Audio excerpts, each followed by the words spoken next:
ফলে উঠেই মার কাছ থেকে এক চোট বকুনি খেয়ে নিয়েছি, ওটা আমার প্রতিদিনের কাজ। খাওয়ার পরে এখন কুরকুরে খাচ্ছি। তোমরা যারা কুরকুরে খেতে পছন্দ করো তারা কমেন্টে জানিয়ে যেও। আর কুরকুরে খেতে খেতে মনে পড়লো যে আমি সকালে কিছু টিফিনই করিনি, খালি পেটে কুরকুরে খাচ্ছি। এটা শুনে তো মা আরও আমাকে বকেছে। যাই হোক, তারপরে চলে গেছিলাম আজকে দুপুরের মেনুতে। প্রথমে দেখলাম যে ভাত, যেটা সবার খাওয়া অলমোস্ট শেষ, আমি পড়ে আছি।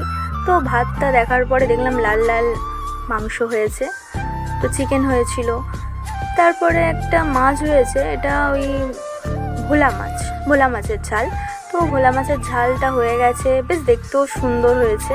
পুঁটি মাছ ভাজা হয়েছে, একটা শাকের চচ্চড়ি মতো হয়েছে। তো এইসব আমি তেমন কিছু খাই না, আমি যেগুলো খাই সেগুলোই নিয়েছি। ভাত নিয়েছি, একটা রুটি খাই দুপুরে করে, একটা রুটি নিয়েছি, একটু চচ্চড়ি টাইপসের ওই শাকটা নিয়েছি, আর লাল লাল মাংসর ঝোল নিয়েছি, তার সাথে একটা লেগ পিস। তো ভালো করে মাখিয়ে মিশিয়ে খেয়ে নিলাম। তো যারা যারা খেতে চাও অবশ্যই চলে আসো, খেয়ে যাও। আর তারপরে একটা প্ল্যানিং, আমার ঘর সাজানো, তো ঘরটাও আমি সাজিয়ে নিয়েছি আজকে। তো কালকের কি আছে, কালকের আছে ভাইফোঁটা। ওটার জন্য তো একটু ছোটোখাটো ডেকোরেশন। আর কাদের কাদের ভাই বোন আছে বলো? আমি একাই, কিন্তু আমার প্রচুর দাদা, প্রচুর ভাই, যেটা কালকের একটা ধামাকাদার ব্লগ আসতে চলেছে। তো সেটার জন্য সবাই প্রস্তুত থাকো। কতজন ভাই আর কতজন দাদা তোমরা দেখতে পাবে, তাও একসাথে।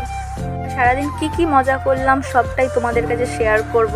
আর ব্যাকগ্রাউন্ডে হয়তো একটু আওয়াজ আসতে পারে, কারণ কালী পূজার সময় চারদিকে মাইক বাজছে। আর আমি চেষ্টা করব 4:35 এরকম ভিডিও আপলোড করা বিকেলে। তো অসংখ্য ধন্যবাদ সবাইকে, মানে ভাইফোঁটার আগাম শুভেচ্ছা রইল। সবাই খুব মজা করো, ভাইদের দাদাদেরকে ফোঁটা দাও, আর খুব ভালো থেকো। আমিও কালকের খুব খুব খুব আনন্দ করবো, আর যে ব্লগটা তোমাদের কাছে শেয়ার করব।